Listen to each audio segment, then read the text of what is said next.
একটি সিভিল মামলা বা একটি দেওয়ানি মামলা কিভাবে দ্রুততম সময়ে নিষ্পত্তি করা যায়। প্রথমত, ডিজিটালি সমন জারি। আদালতের জারিকারকের উপর নির্ভর না করে আপনারা ইমেল অথবা হোয়াটসঅ্যাপের মাধ্যমে বিবাদী বরাবরে একটি মামলার সমন জারি করতে পারেন। এক্ষেত্রে আদালতের অনুমতি নিয়ে আপনারা ডিজিটালি মামলার সমন জারি করতে পারবেন। দ্বিতীয়ত হচ্ছে অহেতুক সময়ের আবেদনের বিরোধিতা করা বা টাইম পিটিশনের বিরোধিতা করা। বাদীপক্ষে আপনারা একটি দেওয়ানি মামলার বিভিন্ন ধাপে কখনোই সময়ের আবেদন করবেন না। বিবাদী পক্ষ যদি কোনো ধাপে সময়ের আবেদন করে তবে আপনারা সেটি কঠোরভাবে বিরোধিতা করুন। বিবাদী পক্ষ বারবার সময়ের আবেদন করলে আপনার আইনজীবীর মাধ্যমে বিজ্ঞ আদালতে বিবাদীর কস দাখিলের নির্দেশনার প্রার্থনা করুন। বারবার যদি বিবাদী বিজ্ঞ আদালতে কস দাখিল করে সেক্ষেত্রে বিবাদীরাও বারবার সময়ের আবেদন করা হতে বিরত থাকবে। বিবাদী পক্ষ বারবার সময়ের আবেদন না করলে আপনার একটি মামলা দ্রুত গতিতে নিষ্পত্তি হবে। এরপরে একটি দেওয়ানি মামলা দ্রুত নিষ্পত্তির জন্য আপনাদের যে কাজটি রয়েছে সেটি হচ্ছে দলিলাদি ও সাক্ষী রেডি রাখা।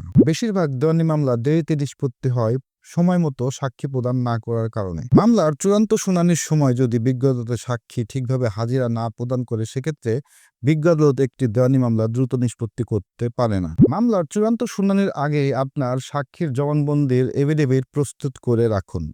নির্ধারিত তারিখে অবশ্যই বিজ্ঞ আদালতে আপনার সাক্ষীর জবানবন্দি দাখিল করুন।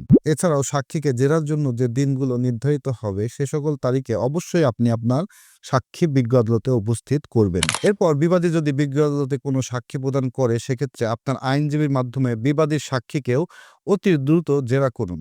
বিবাদীর সাক্ষীকে জেরা করার ক্ষেত্রেও আপনারা অবশ্যই সময়ের আবেদন প্রদান করা হতে বিরত থাকবেন। তো এই সকল প্রক্রিয়ায় একটি দেওয়ানি মামলা আপনারা দ্রুত নিষ্পত্তি করতে পারবেন। তো এখন মনে রাখবেন যে বিবাদী পক্ষ আপনাদের দেওয়ানি মামলাটি দীর্ঘায়িত করার জন্য বিভিন্ন ধরনের দরখাস্ত বিজ্ঞ আদালতে দাখিল করবে। আপনারা সে সকল দরখাস্তের কপি সংগ্রহ করে যথাসময়ে সে সকল দরখাস্তে আপত্তি জানাবেন।